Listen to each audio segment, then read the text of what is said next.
നമസ്കാരം. എമ്പുരാൻ കണ്ടു. അതിൻ്റെ ഒരു റിവ്യൂ അല്ല, സ്പോയിലറും ഉണ്ടാവില്ല.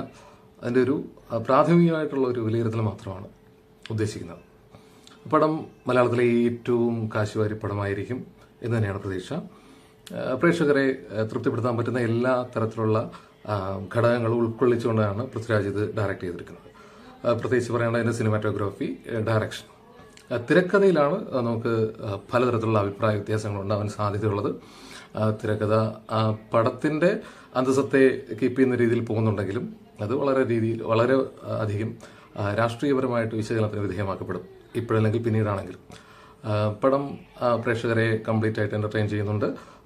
മുഴുനീള ലൂസിഫറിൽ പലപ്പോഴും ലാഗ് ഫീൽ ചെയ്തെങ്കിൽ പോലും ഇവിടെ അങ്ങനത്തെ ഒരു ലാഗ് പോലും ഫീൽ ചെയ്യുന്നില്ല എന്നുള്ളത് കൊണ്ട് തന്നെ ആൾക്കാർക്ക് കൂടുതൽ എന്റർടൈനിങ് ആവും.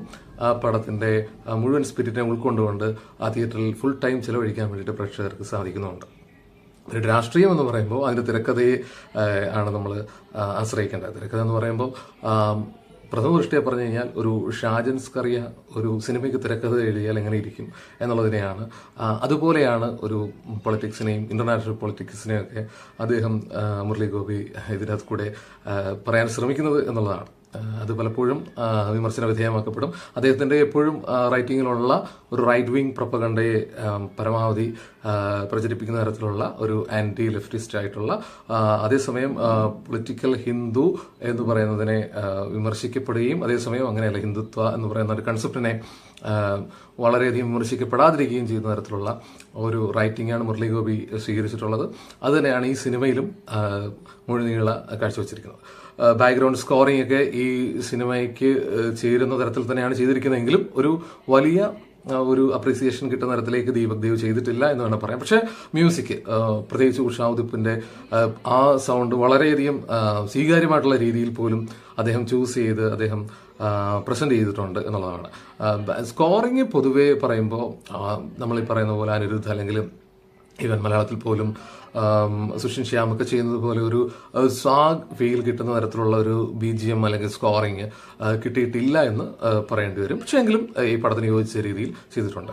മൊത്തത്തിൽ പറഞ്ഞു കഴിഞ്ഞാൽ ഇത്രയും വലിയൊരു ക്രൂവും അഭിനേതാക്കളുടെ ഒരു നിര തന്നെയുണ്ട്.